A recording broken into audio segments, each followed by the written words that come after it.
Man, that was such a good movie. I cannot wait to get home, tell all my friends about it, look at the review score, and then, laugh about it because it only has a 60% on Rotten Tomatoes, just like the Mario movie did.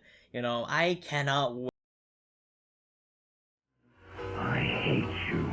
I've always hated you. 26% on Rotten Tomatoes. Because Banana Splits just did it better. Listen, the intro doesn't lie. I was expecting this movie to not do good with critics. All the way since the start, but even after I watched it, I knew it even more. But 26%?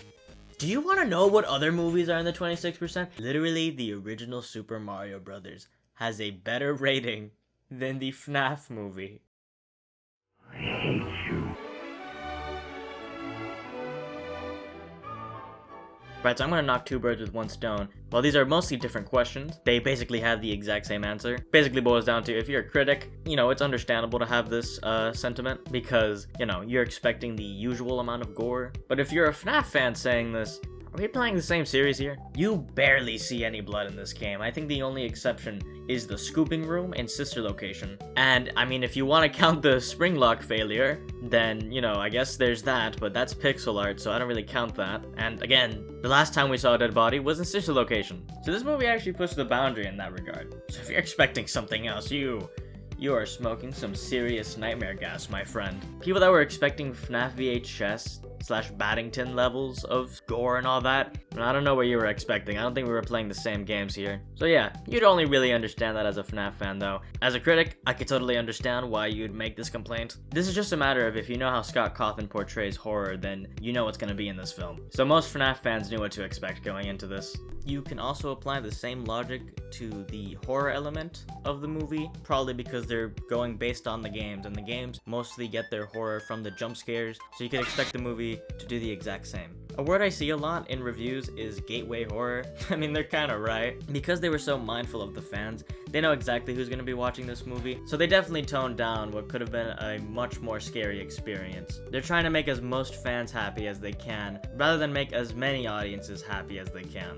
Enough said. Can't talk about murder drones without talking about World War II. So basically, in the day shift section of the movie, certain critics are saying that it's a little, bad. I by no means think the day shift sections were bad.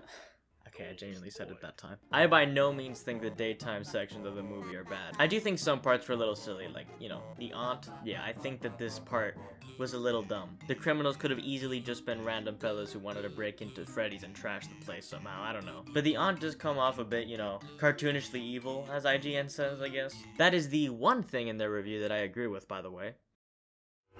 But yeah, according to these critics, Mike having a reason to work at Freddy's is kinda bad. When the first game launched, there was no protagonist.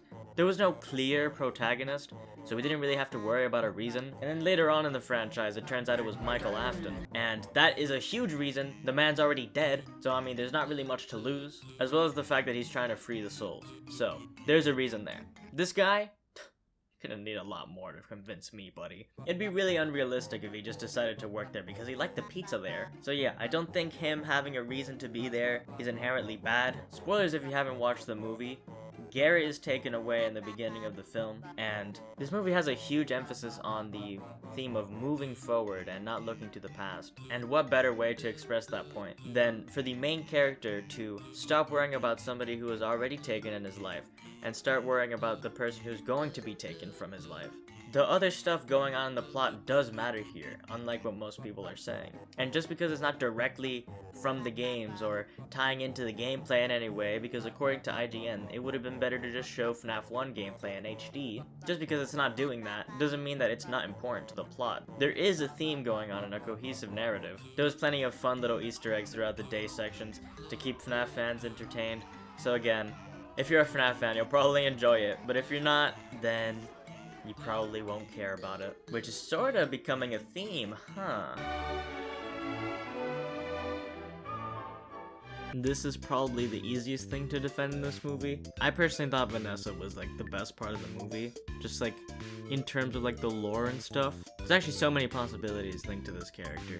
But a lot of critics say that she just talks way too much, and by a lot of critics, I'm singling out IGN.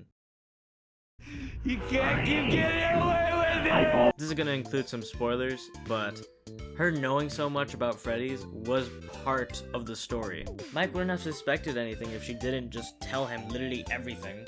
I mean, you could infer a lot of the things she said already. With prior things that were shown to you, she's not really showing you anything you don't already know. So while yes, it is just informing the little babies watching, it's also part of the story. It wouldn't have gone the same way if she didn't say this. The reveal wouldn't have been as good. You could also kind of say that with every answer, there's also another question to be asked with this character. She does leave certain things up in the air, like her involvement in the whole thing, why it was even done in the first place.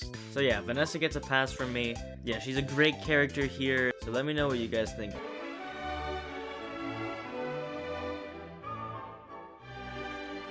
Overall, I think that this movie is a product of trying to appeal to the fans while also being a film that is aware of its child audience, which once again is a product of appealing to the fans. Not that others that aren't in the series' fandom can't enjoy it, but it's a lot harder for them too.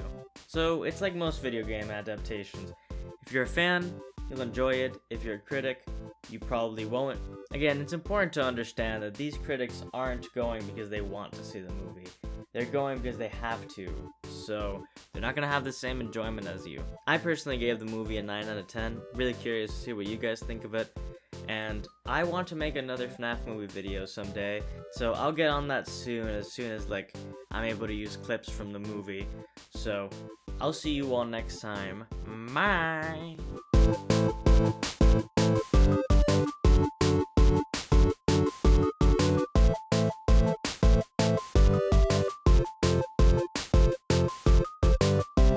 I hate you.